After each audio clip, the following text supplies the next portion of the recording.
This is a look at the Loco Remote Wi-Fi train controller. I'm going to try and briefly tell you a little bit about what I think about it. This is the actual Loco Remote. It's a Wi-Fi communications device complete with a motor speed controller, control speed and direction of the motor. There's a few additional functions either in the software or on the device itself, I'm not sure. What I've done is I've built up the circuit, a switch, one of those fuse or resettable fuse devices, just soldered onto the switch, and the battery pack. This is an 8-cell battery pack. There are 4 cells on the underneath part and 1 cell on the top with 3 dummy cells, so I've got 5 cells at the moment driving this Loco. And the reason I bought it is because I built myself a PDF Models Loco kit. So this is a battery powered Loco. I've got a couple of other battery powered Locos. Some are controllable remotely, but quite a few of them are not remote controlled. Simply a switch to turn it on and off. I wanted to have some control on this one. And an option, which would be simple, would be to put the controller in the Loco body. This is the Maxi version. Now, if you got the MIDI version, you would have no problem at all putting that inside the smoke box, boiler or firebox of the Loco. And I have checked that it would be possible to squeeze 4 AA batteries inside the coal bunker. You might need to extend it a little or do something to do that. There's a possibility you could put them inside the side tanks. Oh no, the side tanks are solid. No, they're not, the hollow. So you might be able to put them in there as well. So you could fit things in. You still need plenty of weight over the front of this Loco to get it to drive properly. I've not done that yet, and that's up for consideration. For now it's in a following truck, and that means I can use it with a number of different battery Locos. So what is involved? Well, what we have to do is connect to your Loco Remote. Well, no, you need to change the Wi-Fi on the phone so that the Wi-Fi is connecting to the Loco Remote itself, which you do in settings. Okay, settings on the phone. This camera is very slow at connecting to anything. I'm going to switch it on. You might see some LEDs. Look at the focus on this, not very good, is it? You might have seen a little flash then. And if I go to network and internet, Wi-Fi not connected, I'm going to turn that off, turn it on again, and it should show me this. See, it's not focusing, but you have to believe me that the Loco Remote has come up because I'm outside. It's one of the strongest, it's the strongest one available, and it's connected, no connection to the internet. Now if I go back to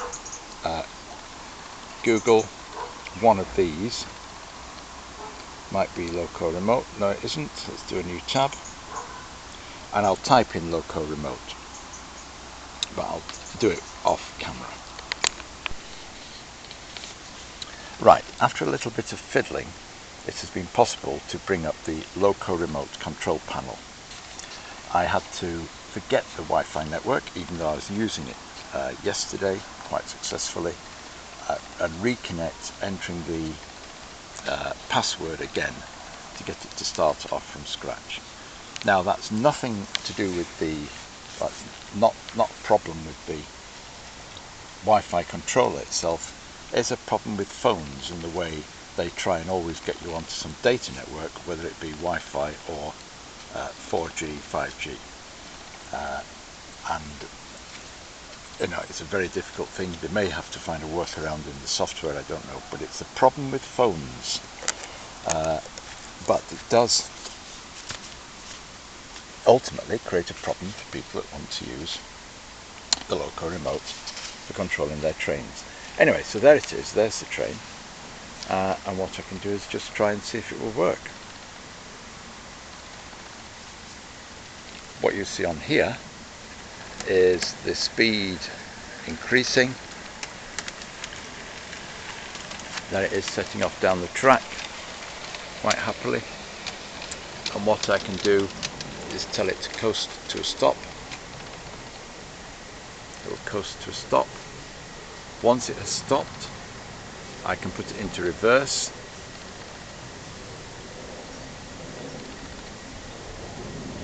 Just getting it to acknowledge that it's in reverse, and then come back. There it does. And I'm using the automatic ramp up to 60%. That suits me nicely. And so there we are. Very effective. Works perfectly well.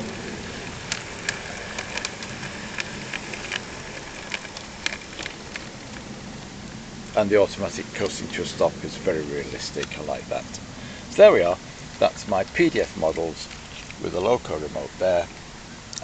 In my 3D printed truck, which I have at the back there, which I've decided just to use as the power truck in this case, and I can control it with the Wi-Fi quite successfully. And it runs okay, the model is running okay, and as I say, if I wanted to I could lose it inside. If I put it into the coal bunker, I'd be able to access the batteries to recharge them. If I hide the batteries inside the boiler of the Loco, then I'm afraid I'd probably have to have a charging socket on it. And I would go for the Mini. I wouldn't worry about having controllable sound on the Loco in that case, I don't think. Going to up its speed. This is going with the 5-cell battery up to its maximum speed, and it runs along nicely along the track. So thank you Loco Remote for producing a useful gadget there, which has allowed me to oh dear, I've got that's nothing to do with, that's just my track. A good end, good point on which to stop.